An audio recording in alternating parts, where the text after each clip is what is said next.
This is CNN Breaking News. Hello, everyone. Thank you so much for joining me this Sunday. I'm Frederica Whitfield, and we begin this hour counting down to a critical meeting that could reshape the future of Russia's war in Ukraine.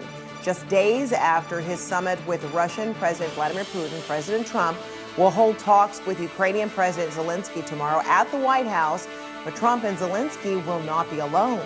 European and NATO leaders announcing today that they will be at Zelensky's side during the high-stakes sit-down. Yet, with the memory of Trump and Zelensky's last Oval Office meeting still fresh in the minds of world leaders, Secretary of State Marco Rubio is dismissing concerns that tomorrow will be a repeat. The country's in big trouble. Wait a minute. No. You've done a lot of talking. Your country is in big trouble. I know. You're not winning. I know. You're not winning this. You have a damn good chance of coming out okay because of us. Zelensky also speaking out this morning with the president of the EU. Zelensky laid out what needs to happen tomorrow as Trump says he is now focused on securing a peace deal rather than a ceasefire.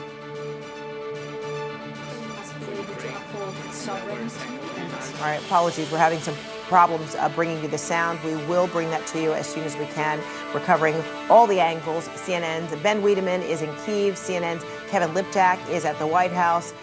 Ben, to you first. What are leaders in Europe saying about this upcoming meeting tomorrow between Trump and Zelensky, and now a lot of support for Zelensky by way of European leaders and NATO leaders?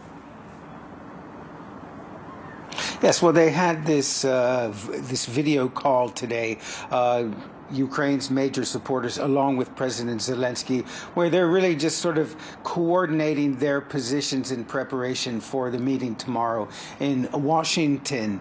And I think, you played the clip from the Oval Office in February where Trump really laid into Zelensky. And I think that's at the top of the minds of European leaders and obviously President Zelensky as they prepare for that meeting. The fear is that President Trump, who in the weeks leading up to the Alaska summit took a fairly hard line on Russia, on President Putin, has now switched. He's said that he wants to go straight for a final peace agreement, skipping a ceasefire altogether, which is very much the Russian line. So the worry is that President Trump, after the Alaska summit, has shifted somewhat, so they want to make sure that he gets back on an even keel. And in fact, the Polish foreign minister, Radoslaw Sikorski, put out a note on social media saying that for peace to come, pressure must be placed on the aggressor, not the victim. Perhaps a reminder to President Trump who it was who invaded this country in the first place.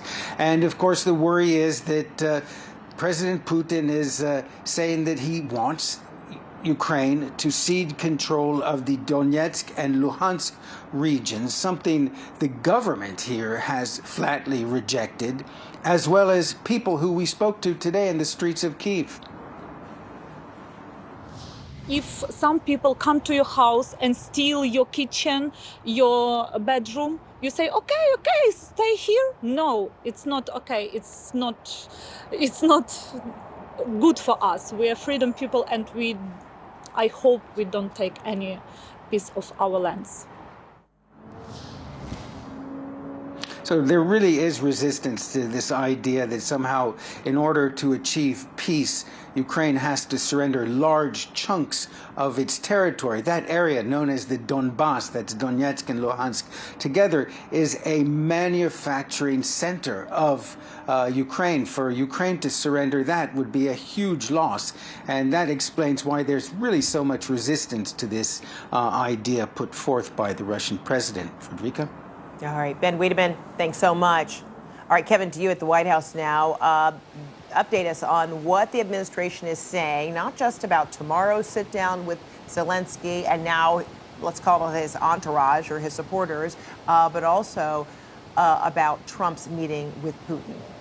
Yeah, and this meeting tomorrow is really shaping up to be quite a consequential moment. You know, in all my years covering the White House, I don't remember another time when so many top leaders have kind of convened all at once at the last minute, which gives you a sense, one, of the urgency that they feel in trying to reach a peace in Ukraine, but also the urgency they feel in ensuring that they are not sidelined in how this all comes about. Now, the way I understand this will shape up tomorrow is that President Trump and Zelensky will meet individually with their delegations before moving on to this larger format meeting with the other European leaders. We have been hearing today from all three American participants in that summit with Vladimir Putin on Friday. We heard from President Trump, who said that there was big progress made on Russia and stay tuned. But perhaps more importantly, we heard from the two advisors who were with him in that meeting, the Special Envoy Steve Witkoff and the Secretary of State Marco Rubio, who were both framing that summit as a success and trying to explain